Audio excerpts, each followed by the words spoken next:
I watched this great interview recently.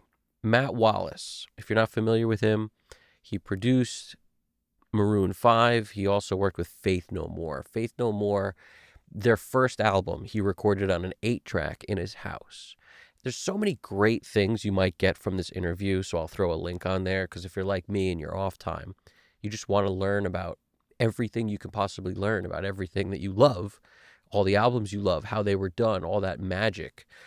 And the coolest part about that album is something we should all always take with us, which is you can get a lot out of a little. The songs are the most important thing. I'm not going to harp on this because I think most of us really know this deep down. We know that the quality of everything when it comes to the mix is secondary to how good the song is. The quality of the engineering that you do to record a song is secondary to how good the song is.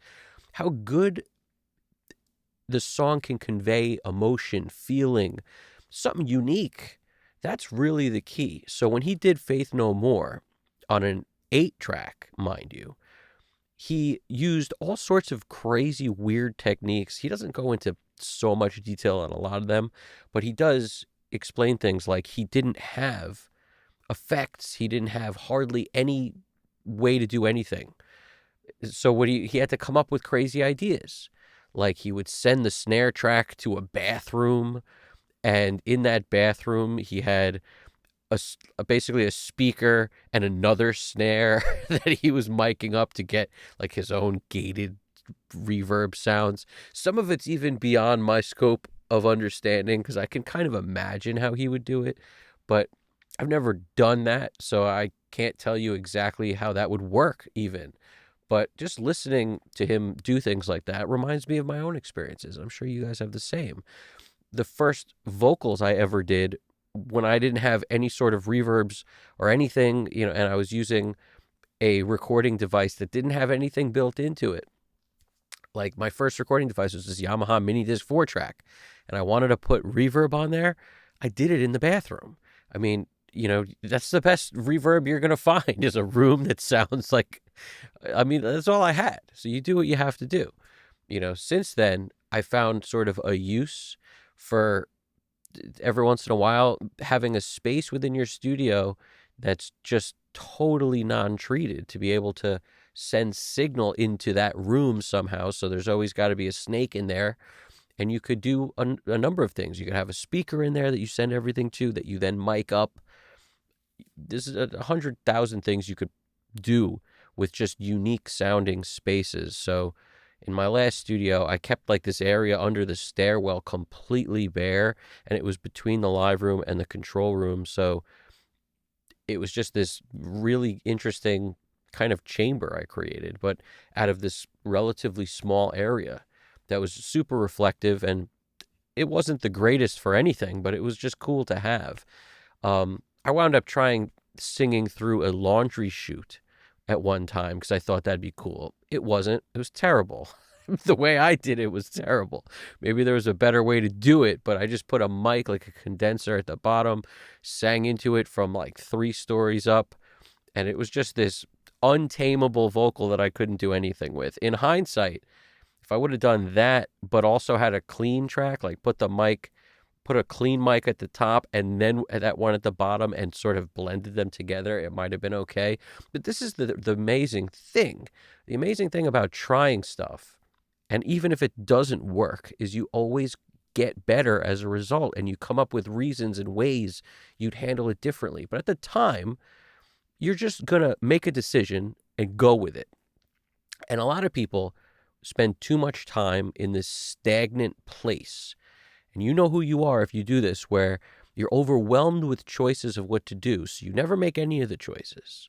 And then you assume that because we have all the plugins in the world nowadays, that you'll just figure it out later. So you'll worry about whatever ideas you have in the box. You won't even do any experimenting or trying anything crazy. And as a result, you're always going to get something that's more vanilla. You're always going to get something that's more tame and not as weird. Because if you were to do the crazy thing, you'd be boxed in. In the same way, I basically destroyed a vocal performance by recording it through a laundry chute. at least I was able to learn from that. And then later I would never do it the same, but I boxed myself in by doing that. Similarly, I used to do things like record into a guitar amplifier of some kind, especially like this one pig nose amp I had, because it distorted just by turning it up. So I thought, oh, cool. This is the way to get like that strokes, the strokes kind of sound. I'm going to put I'm going to feed my mic into this guitar amp, and then I'm going to mic the guitar amp, and then voila. The vocal never sounded as clear and as crisp and as anything as I wanted to, but in having that messed up vocal, I learned a ton about how to make that usable. Mainly the same concept, which is you can have that. As long as it's blended with a clean signal, you'll be able to control however much you want of that. So if I did it again, I'd put a clean mic in front of me in addition to that one and just blend the two together. And then I'd have the ability to get that dialed in perfect. Otherwise, the thing I had was always sort of a little too dirty, and there were moments I wanted to clean it up, and I had to sing those again to clean them up. So in that interview with Matt Wallace, something I found really cool was when he talks about how when he was working with Maroon 5, he basically made the record sound as great as he possibly could, using his gut as far as what he should do. And then the band decided the stuff that they were listening to at the time was more low-end R&B kind of heavy. Lauryn Hill and different things that had a lot of bass on it. I can't remember the other bands he threw out there, but it was all like hip-hop mixed with R&B mixed with like before pop records all did that, essentially. When Maroon 5 was working on their first album, like this was what they wanted. So he wound up going with that, because that's just the thing you'll have to do a lot of times, whether it's you who comes up with this idea or someone else. You'll have to try something. And in trying something, he wound up actually not saving the original thing he did. And he went with their idea of making this thing sound much less like a rock record. And when they eventually shopped that around or brought it to the label or let them listen to it, it was before it was done. The label's like, you got to pick a lane here. This is not like, this should be more rock, and this is the wrong move. And they wound up having to go back and essentially do everything again. So it's like they went around this circle of, I know what's going to make this work. Let's do that. Then the band wanted something else. Okay, let's try that. All right, it sounds okay. Let's leave that. Then they came back to the label guy being like, nuh-uh, this isn't working. We got to do something more rock because that's what this band is. And this is sort of not as good as it could be. So, okay, let's go back to what we did before. And they wound up back where they started originally. And it wound up working out great for them. So it's not like that decision made by the label in this case was wrong, or whoever it was they played it for. I can't remember exactly. It was a long interview, but it was a great one. I might have to watch it again. Sometimes that's why it doesn't even matter if I repeat myself every once in a while, because you'll get different things out of it. Nothing I do is scripted, so there's always going to be something else I say. But, in this case, this guy's suggestion was a great one, because that album sold millions of copies and did it really amazingly for them. And it was because the great songs were there. So I have to circle back to that first point I made about how if the songs are great, you could make mistakes on the other end of engineering a little bit and mixing a little bit. As long as it's within a realm of acceptability, it's going to be okay. They used a great example in that interview talking about Alanis Morissette, Jagged Little Pill. I remember buying that album, and what an amazing album. When I found out that Flea and Chad Smith are playing on You Ought to Know, and Dave Navarro, if I'm not mistaken, when I found that out, it really threw me for a loop. And I'm not exactly sure that that's all totally correct, but I'm nearly positive Flea's playing bass on that.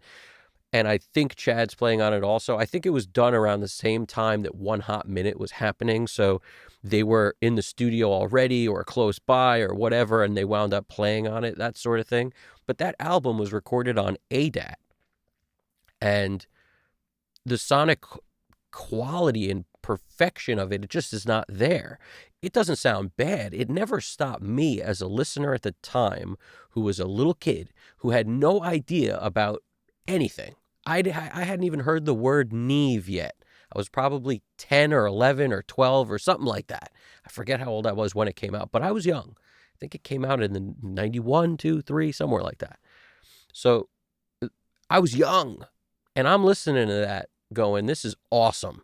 This album it was just crazy. Hearing Flea's bass on that track, it just, the whole thing about it, I was like, this is phenomenal. Like, I just like the way the album sounded. There were so many hits. You couldn't get away from that album. It was impossible to get away from it. And never in my life did I think that the quality of that wasn't good. When they said that in this interview, I had to pull open some tracks and listen to that and compare it to other things. And then, like, I realized what they were talking about, but it's just so funny how there's so much leeway when the songs are great, the performances are great, when the artist is truly great and in it, their emotion is in it 100% and their focus is in it, and nothing matters but making the best song they possibly can.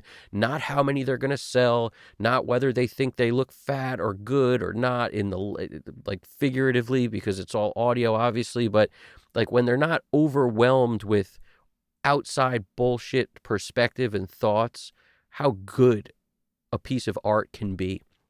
And that was a huge theme in this interview that I liked so much. Matt's talking about how that was the beauty of Faith No More. Faith No More, the beauty of it was these guys were truly dedicated to making something that sounded completely unique and original and something they loved, and just it was like they just went in every day, worked as hard as they possibly could from like 8 a.m. till whenever they got done. And it took them something like 2-3 day weekends or something to be done with the thing, include recording it all, mixing it all, everything. Something, it was crazy. I don't know. Listen to this interview. It's awesome. So I'm butchering the words a little bit here, but the thought is there. This is the concept. When you're on when you're in a place like that, when you're with people who are great, don't let your overthinking brain get in the way of that train. Just jump on it and ride that thing. And all of a sudden, everything that comes out of this, no matter what you might mess up slightly here or there or wherever, it's not going to matter. It's not going to matter, because when you're with people who are so dedicated and have something unique there, the goal is to just not get in the way. It's the most important thing. When I've given lessons to people about mixing or anything they're trying to do, and I listen to what they're doing, and I just the audio that they're given before they've done anything, and if it sounds great, the goal is don't get in the way. You know, try this, try that. Always revert back to listen to that rough mix that you got if there's something there that's special, because your goal is to not get in the way of what they sent you. And more importantly, trust your instincts, trust your gut. So even though you may be bouncing back and forth between, you know, am I doing too much? Am I not doing enough? Like, where's the line? You know, that confidence that you have or not, you sort of have to just take that insecurity and put it on the back burner and be like, I'm going to make the most out of this opportunity, which means trusting my gut, which is usually the first thought you have, your first instinct. Use everything you have and all the skills you have at that point. You're going to be better in a year. You're going to be better in 2 years. But that doesn't mean that at that point, things won't be amazing. That's what Matt was saying. He's like, I compare sometimes the mixes I did then, when I knew less, when I had less, when all I had was an 8-track to record everything on. And I compare those mixes to some newer stuff that I'm working on. And it's like, I was better then. That's what he said. And it's not that he was better then. It was that he's in a position now to appreciate what he was able to do then. Whereas at the time, he may have been very caught up in, this is all I have, I got to make it work. So if you don't listen to that stuff for a while, you could just automatically assume it's bad, because we have a tendency to rag on ourselves and put down the things we do that are great. A lot of us are our own worst critics 100%. So he had to take all that time away from it to then realize how great it was. So that's the magic, I think, is, you know, it's not an uncommon thing that people will look at pictures of their younger selves and be like, wow, I was in better shape than I thought I was back then. I thought I was fat, but look at me then and look at me now. Now I'm fat. Like whatever that thing is, where at the time we never appreciate it. You should realize that that's common to everyone. It doesn't matter if it's about your weight or if it's about your work. It's all the same. Like the music you do at any given time is the best you could do if you're putting yourself all on it, all out there, everything you got, doing your best. As many trips to the car as it takes, as many whatever, and you're putting yourself out there to make the best thing you can. It doesn't matter if you're the best you're going to be. That stuff will still hold up. That's the point, I think, is too often I think we hold back because we're scared of what our future selves are going to think of us in the past, or some ridiculous nonsense. We're scared of being judged, criticized, it not working out. Here's our opportunity. We put all this stock and all this weight and all this pressure on ourselves, when no matter what you do, if you did it and you did it with all your heart, it's good enough. It will be good enough. And here's where this weird thing happens, where people who are, blessed with being a little more astute, aware, intelligent, whatever you want to call it, if you're blessed with that, you will often be the one who overthinks and often puts your own roadblocks up that doesn't let you finish, that doesn't let you go down the path of getting done to actually see what could happen. You'll hold it back, because you'll always think of something else to do.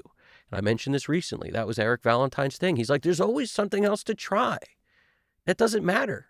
You have to eventually stop with that, because there's never going to be a moment there's not something else to try. And the more possibilities you can come up with and permutations, because you're so brilliant, the more time you're going to spend trying things, because you won't ever run out of ideas. So, ignorance is bliss. You ever hear that? Sometimes there's this magic between being incredibly aware and astute of all these permutations and possibilities, and also aware of the fact that you could very easily have already done it great, like Matt Wallace did, and then ruin it by doing a bunch of other stuff that the band wanted to do. This is also a theme here. The band doesn't know what they should want. They don't know what they need. They don't know anything. Nobody knows anything. All you have is your instincts. So you take it around this whole track just to get back where you started. And luckily, he was able to get back where he started. Sometimes things happen along the way. Now all of a sudden there's some crazy infighting or whatever, and the band, the whole thing falls apart before it ever gets back there. In his case, it was meant to be, and that didn't happen. So what you got to learn from this stuff is, it's possible you got it right the first time. Sometimes you got to make it worse, make whatever you're doing worse, to realize it was better before, and to also stop with the keep trying to change things. Because for me, as soon as I make it worse, that's when I know I'm done, because now I'll go back to a version that was before I made it worse, and I'm good. All of a sudden, it satisfies my urge to stop trying things. I have to almost make it worse. I have to realize I've taken it off a cliff, to then realize I had it. And I'm hoping that eventually, over enough time, I won't have to do that. But that's something that I often will do, is I'll keep beating it up until I make it worse. And that's when I know I'm done, because I'll find the version before it got worse. And I won't be like, oh, I'll just try 100 other things. It's for some reason that makes me believe in that earlier thing I did, having to make it worse. So maybe that was the same kind of thing for him. I don't know exactly what that's related to. It's got to be a confidence thing, because, I know plenty of guys. Like, I used to show up at mixing sessions for a guy who was mixing for my band years ago, and I'd listen to the mixes, and he'd be like working on the mix for the day, and then, give me a copy, and I'd listen to it in the car, and give him the tweaks, and he'd make a couple tweaks, and the thing would be done. He wasn't making 20, 30 versions. But in that time it took him to make that mix, he could have flown it off the cliff and then backed it up to where it had to be. I'm not sure, because I wasn't watching over his shoulder the whole time, but that's used to be what it was. When people would mix on a console, you'd be around to make sure that it was great, so you could then move on to the next song and not think about it. You'd have to okay it. So having come from that school, I think it's it was a benefit, honestly. It was such a benefit because not only was it a benefit from the mixer's point of view. I wasn't the mixer back then. I was the artist. It was a benefit from my point of view to be confident that something sounded great. Me, the other two guys in the band, we'd listen to the thing. If there were any changes and tweaks, we'd talk about them. And whenever I would hear everyone doing the same thing, like I would sort of manage the any revisions that were going to be made, because the drummer would be like, I want the drums louder, the bass, I want the bass louder. I'd be like, all right, what else besides everybody wants everything louder is the problem? Because if that was the case, if we just made everything louder, it was always going to make the mix worse. So we sort of had to manage that. It takes a rare person to be able to see beyond their own instrument, but that's who you need. If you're in a band, you got to get them on that level. And it could be tough, but that's why you have a mixer, to give you a balanced mix. And I'll never forget the words of this particular mixer when my band would say that. Like, we'd go back in, I'd be like, I love it. He wants the bass louder. He wants the drums louder. And the mixer's immediate response was, it's amazing. The bands who aren't signed always have the most problems with their own instruments being too low. The ones that are signed seem to not care or get over it, or they're okay. Why is that? And I think he was taking a dig at the fact that, it's very possible. He was probably pissed off because it sounded great, and now he's got to go in and make changes and potentially ruin his amazing balance. And I heard where he was coming from. But the thought there was, why is it that the guys who can hear better, is what he was saying, never have problems, and the ones that can't have this ego getting in the way or whatever?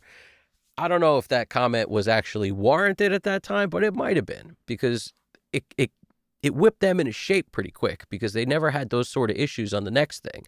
They got to look past it, but they almost had to hear that like, it's possible that you could take this thing off a deep end and make it way worse because you have this weird ego wanting to hear your own every single note. Whereas maybe this thing is better when there's a blend of stuff and it all creates and adds to the whole. There's a magic there too.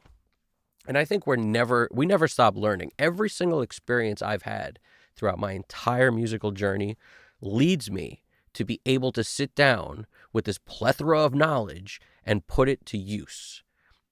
Without that, I would be a different person and a different mixer and a different musician, a different artist, different songwriter. It contributes to the whole. Whereas if I didn't have any of these experiences, I would probably not be as attuned. I don't know if it's good or bad, but it's at least as attuned to everything that's out there and what's going on, and how it's normal and common for people to want to hear their own instruments louder.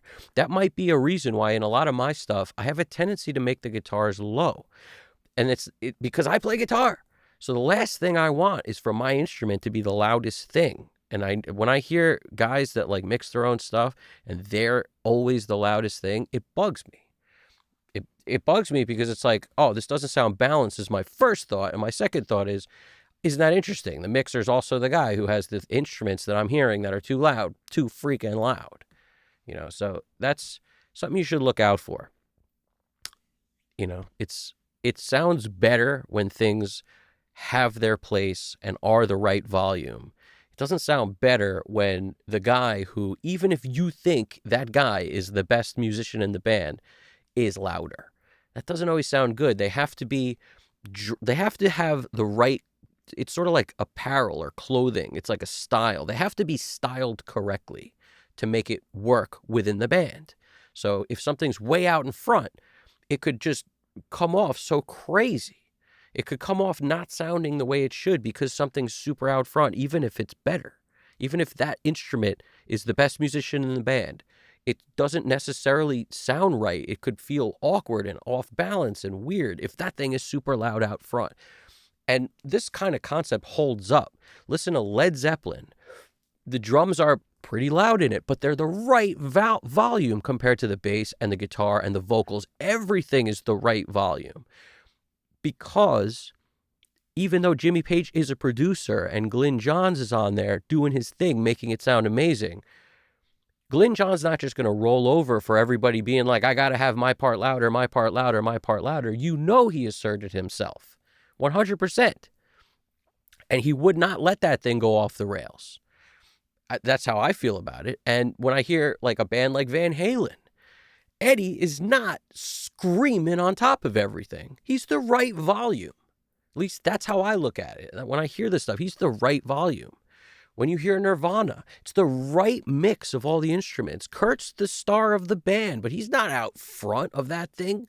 He's the right volume.